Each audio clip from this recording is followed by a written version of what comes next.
Good evening. चलिए आज देखेंगे इकोनॉमिक्स से क्या क्या क्वेश्चन प्रीवियस ईयर में पूछा गया है अब तक। उसी को डिस्कस करते हैं आज। पहला क्वेश्चन है who is called the father of modern economics. तो father of modern economics Adam Smith को बोला जाता है। दूसरा क्वेश्चन है which one of the following is a major features of the Indian economy. देखो इंडियन इकोनॉमी का मेजर फीचर्स है मिक्स इकोनॉमी। इंडियन इकोनॉमी एक ऐसा इकोनॉमी है मिक्स इकोनॉमी है। मिक्स इकोनॉमी मतलब क्या होता है कि ऐसा इकोनॉमी जहाँ पे गवर्नमेंट कंपनी के साथ साथ प्राइवेट कंपनी भी पार्टिसिपेट करती है डेवलपमेंट में। तो ऐसा इकोनॉमी को हम लोग बोलते हैं मिक्स इकोनॉमी। उसके बाद चलते हैं तीसरा क्वेश्चन पे बोला गया है कि when was the reserve Bank of India establish. Reserve Bank of India 1935 में इस्टाब्लिश किया गया था। आरबीआई एक्ट आया था, एक reserve Bank of India act आया था 1934 में। उसी एक्ट के ज़रिए 1935 में रिजर्व बैंक ऑफ इंडिया को इस्टाब्लिश किया गया था। अब तुम लोग ये बताओ, कमेंट करो कि रिजर्व बैंक ऑफ इंडिया का हेडक्वार्टर कहाँ पे है। ये हेडक्वार्टर इसका पूछते रहता है।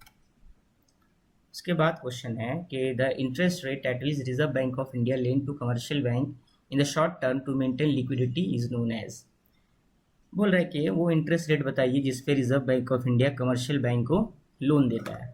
तो उस रेट है जिस रेट पे Reserve Bank of India commercial bank को लोन देता है उसको बोलते हैं रेपो रेट। लेकिन कभी कभी क्या होता है कि मार्केट में कैश फ्लो बहुत ज़्यादा बढ़ जाता है, पैसा बहुत रहता है मार्केट में, तो इन्फ्लेशन हो जाता है, महंगाई काफ़ी बढ़ जाता है। तो रिजर्व बैंक ऑफ इंडिया क्या करता है कि मार्केट से लिक्विडिटी को कम करने के लिए, मार्केट से पैसा को खींचने के लिए कमर्शियल बैंक से लोन ले लेता है, जिससे क्या होगा कि मार्केट में पैसा कम हो जाएगा और इससे इन्फ्लेशन कमेगा। तो उस रेट पे, जिस रेट पे Reserve Bank of India loan लेता है कमर्शियल बैंक से, उस रेट को बोलते हैं रिवर्स रेपो रेट। उसके बाद देखो क्वेश्चन है monetary policy is implemented by. Monetary policy किसके ज़रिए इम्प्लीमेंट किया जाता है। इंडियन में जो फिनेंशियल सिस्टम है दो पॉलिसी पे टिका हुआ है, एक तो मॉनेटरी पॉलिसी है और एक फिजिकल पॉलिसी है। यही दो पॉलिसी है जो पूरा फिनेंशियल सिस्टम को संभाल के रखा है। तो यहाँ पे पूछा है मॉनेटरी पॉलिसी कौन इम्प्लीमेंट करता है। तो मॉनेटरी पॉलिसी को इम्प्लीमेंट करने वाला जो बॉडी है वो है रिजर्व बैंक ऑफ इंडिया, और जो फिजिकल पॉलिसी है उसको गवर्नमेंट ऑफ इंडिया इम्प्लीमेंट करता है फिजिकल पॉलिसी को। चलिए आगे बढ़ते हैं। हाँ, अभी ये क्वेश्चन है बहुत इंपॉर्टेंट है कि disguise unemployment generally means. Disguise unemployment क्या होता है। यहाँ पे आंसर हो जाएगा productivity, the marginal productivity of labour is zero. और ये डिसगाइज अनएम्प्लॉयमेंट देखने कहाँ पे मिलता है, कौन से सेक्टर में है, तो ये एग्रीकल्चर सेक्टर में देखने को मिलता है। डिसगाइज अनएम्प्लॉयमेंट का मतलब ये होता है कि मान लिया कि ये मेरा एक एग्रीकल्चरल लैंड है 10 हेक्टर का। अब हम यहाँ पे 10 लेबर को लगाया काम पे, तो मेरा 100 केजी अनाज पैदा हुआ। लेकिन इसी 10 हेक्टर ज़मीन पे अगर हम 15 लेबर लगा दिया तब भी मेरा प्रोडक्टिविटी कितना होगा, 100 केजी ही होगा। यानी लेबर बढ़ा तो रहे हैं, 10 से 15 कर दिया, लेकिन अनाज 100 केजी का 100 केजी ही है, अनाज बढ़ नहीं रहा, प्रोडक्टिविटी बढ़ नहीं रहा। इसी को बोलते हैं कि marginal productivity of labour is zero. इसका मतलब हो रहा है कि यहाँ जो 5 लेबर जो एक्स्ट्रा लगाया, एक तरह से देखा जाए तो वो काम करके भी काम नहीं कर रहा है, एक तरह से बेरोजगार ही बोलेगी, क्योंकि इससे कुछ प्रोडक्टिविटी मिल नहीं रहा है। इसी को हम लोग बोलते हैं marginal productivity of labour is zero. और ये देखने को मिलता है डिसगाइज अनएम्प्लॉयमेंट कहाँ पे, एग्रीकल्चरल सेक्टर में। ठीक, उसके बाद बोल रहा है कि poverty level in India is established on the basis of. India में पॉवर्टी मेजर किया जाता है तुम्हारा हाउस होल्ड कंज्यूमर एक्सपेंडिचर के ऊपर किया जाता है। उसके बाद है which of the following can be consider a part of the parallel economy. Parallel economy का मतलब होता है कि एक तो इकोनॉमी जो हम लोग का गवर्नमेंट ऑफ इंडिया के तहत चल रहा है और उसी के तहत एक और इकोनॉमी चलने लगता है जिसको हम लोग बोलते हैं पैरेलल इकोनॉमी। और पैरेलल इकोनॉमी हम लोग बोलते हैं कि इसको है अंडर डिक्लेयर इनकम। इसका मतलब ये हुआ जो भी ब्लैक मनी इकोनॉमी में सर्कुलेट होता है वो तो अंडर डिक्लेयर होता है। वो तो जो ब्लैक मनी होता है वो गवर्नमेंट को तो बताया नहीं जाता, जिसका भी ब्लैक मनी होता है कि मेरे पास ब्लैक मनी है, यानी वो अंडर डिक्लेयर है, नहीं बताया गया। तो ये ब्लैक मनी जो हो रहा है वो एक खुद ही अपना एक इकोनॉमी तैयार कर लेता है, जो ब्लैक मनी के ज़रिए बना लिया जाता है। उसी को बोलते हैं कि ये एक पैरेलल इकोनॉमी, यानी एक जो मेन इकोनॉमी किसी भी कंट्री में चल रहा होता है उसी के पैरेलल ये ब्लैक मनी एक अपना ही इकोनॉमी तैयार कर लेता है, जहाँ पे ब्लैक मनी पूरा मूव कर रहा होता है। वहाँ पे मतलब सामान खरीदा जा रहा है, बेचा जा रहा है उसी ब्लैक मनी को इस्तेमाल करके, तो उसी को बोलते हैं पैरेलल इकोनॉमी। उसके बाद बोल रहा है कि when was planning commission setup. Planning commission 1950 ईस्वी में सेटअप किया गया था, और इसको जो फाउंडर थे प्लानिंग कमीशन के, पंडित जवाहरलाल नेहरू।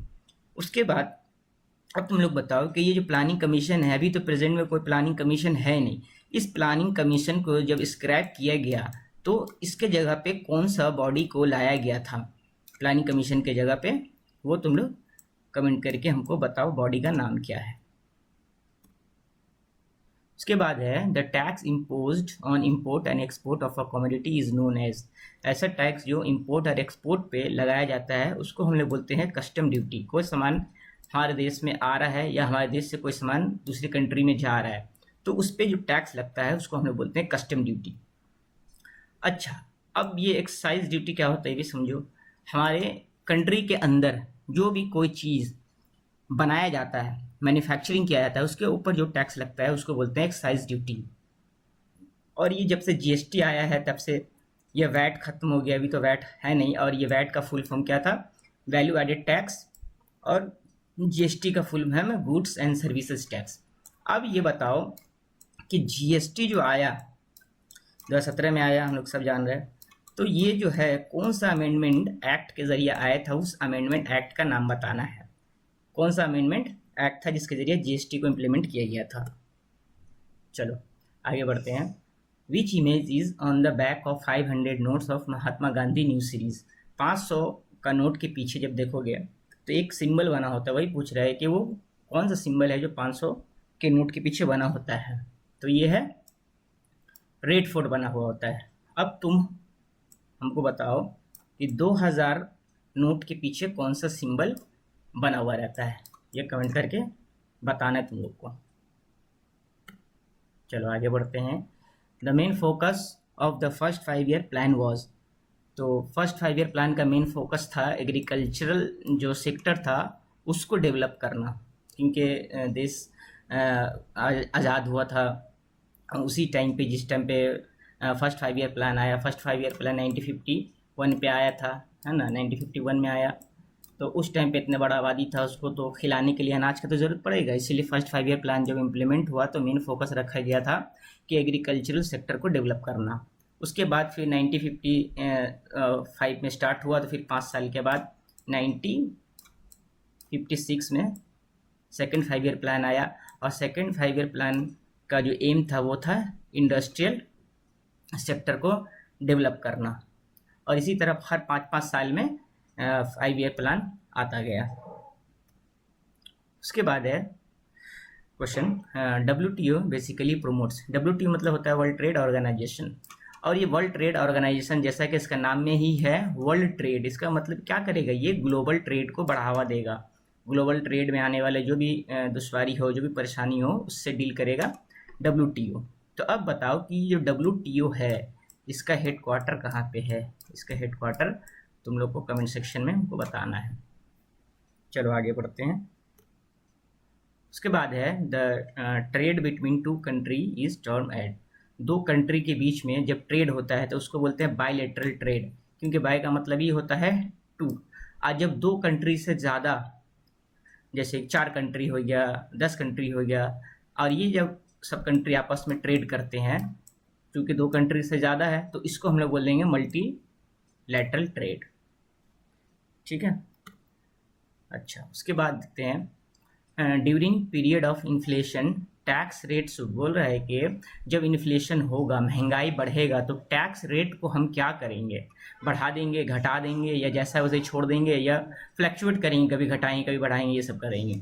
तो यहाँ पे क्या होगा, जब भी इन्फ्लेशन होगा तो हम लोग टैक्स रेट को बढ़ाएंगे, इंक्रीज़ करेंगे, क्योंकि इन्फ्लेशन का मतलब हो रहा है कि महंगाई हो रहा है। महंगाई होता है कब, जब लोगों के पास पैसा ज़्यादा होगा। पैसा ज़्यादा होगा तो लोगों का परचेसिंग पावर बढ़ेगा, परचेसिंग पावर जब बढ़ेगा तो गुड्स तो कम है, लिमिटेड है, और लोगों के पास पैसा ज़्यादा आ गया, तो इसका मतलब है फ्यू गुड्स है और पैसा अनलिमिटेड है। तो इसका मतलब हो रहा है कि जो डिमांड है वो बढ़ेगा और जो सप्लाई है गुड्स का वो कम हो जाएगा, तो क्या हो जाएगा, इन्फ्लेशन बढ़ेगा, है ना। तो इन्फ्लेशन का जड़ क्या है, ये पैसा है, पैसा बहुत है लोगों के पास, तब क्या करो, पैसे पे टैक्स को इंक्रीज कर दो। जब टैक्स इंक्रीज होगा तो लोगों के पॉकेट में पैसा कम आएगा, तो इससे क्या होगा, इन्फ्लेशन कमेगा। इसलिए जब महंगाई बढ़ता है तो टैक्स के रेट को बढ़ा दिया जाता है महंगाई से बचने के लिए। चलो ये था कुछ इंपॉर्टेंट क्वेश्चन जो हमेशा रिपीट होता है तुम्हारे इकोनॉमिक्स से।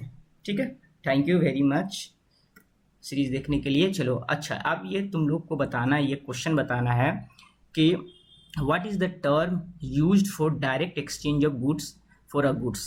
यानी जब मनी का इन्वेंशन नहीं हुआ था, अभी करेंसी हम लोग है, कुछ सामान खरीदना होता है, करेंसी एक्सचेंज करके सामान खरीद लेते हैं, लेकिन हम लोग को पता है एंशिएंट इंडिया में कोई करेंसी नहीं था, तो सामान के बदले हम लोग सामान एक्सचेंज करते थे।